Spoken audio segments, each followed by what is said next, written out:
ఈ బాదం పాలు బయట కొనుక్కొచ్చుకునే బదులు ఇంట్లో చేసుకుంటే ఆరోగ్యానికి చాలా మంచిది, ఫ్రెష్గా ఉంటుంది. ఇందులో ఏవి కల్తీ ఉండవు.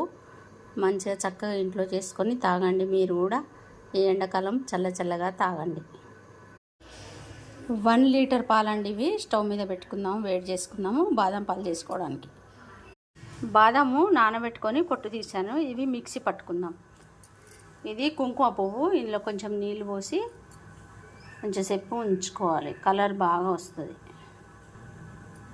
ఇలా నీళ్ళు పోసి పెట్టి పక్కన పెట్టుకుందాం. పాలని మంచిగా మసిలించుకుందాం. ఈ బాదంలో కొన్ని నీళ్ళు పోసి మిక్సీ పట్టాను.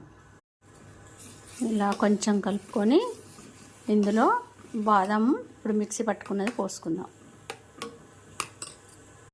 ఇప్పుడు పాలు మంచిగా మసిలినాయి. ఇప్పుడు ఈ బాదం పాలు మిక్సీ పట్టుకుని ఇందులో పోసేసుకొని కాసేపు మసిలించుకుందాం. బాదం పాలు వేసిన తర్వాత మసిలిందండి. 4 స్పూన్లు పంచదార చక్కెర వేస్తున్నా నేను. వేసి కలుపుకోవాలి. కొంచెం చిక్కబడ్డాక అప్పుడు కుంకుమ పువ్వు వేద్దాం. ఇంకా కొంచెం మసలాలి. ఇప్పుడు పాలు మంచిగా మసిలిపోయినాయండి. ఈ కుంకుమ పువ్వు నీళ్ళలో నానబెట్టింది ఇందులో వేసేసుకుందాం. మంచి కలర్ వస్తుంది.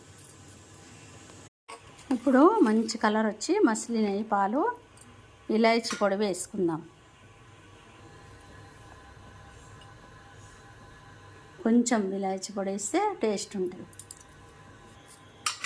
కొంచెం ఇలాచీ పొడి వేసి ఇలా కలుపుకొని దింపి పక్కన పెట్టుకొని చల్లారినాక కొంచెం ఫ్రిడ్జ్లో పెట్టుకొని తాగితే ఈ బాదం పాలు చాలా బాగుంటాయండి. ఎండాకాలం కదా, వేడి కాకుండా చల్లగా అయినాక ఫ్రిడ్జ్లో పెట్టుకొని తాగాలి. అంతే అండి, రెడీ అయిపోయింది. బాదం మిల్క్ రెడీ. బాదం పాలు రెడీ అయిపోయినాయండి. మీరు కూడా చేసుకోండి.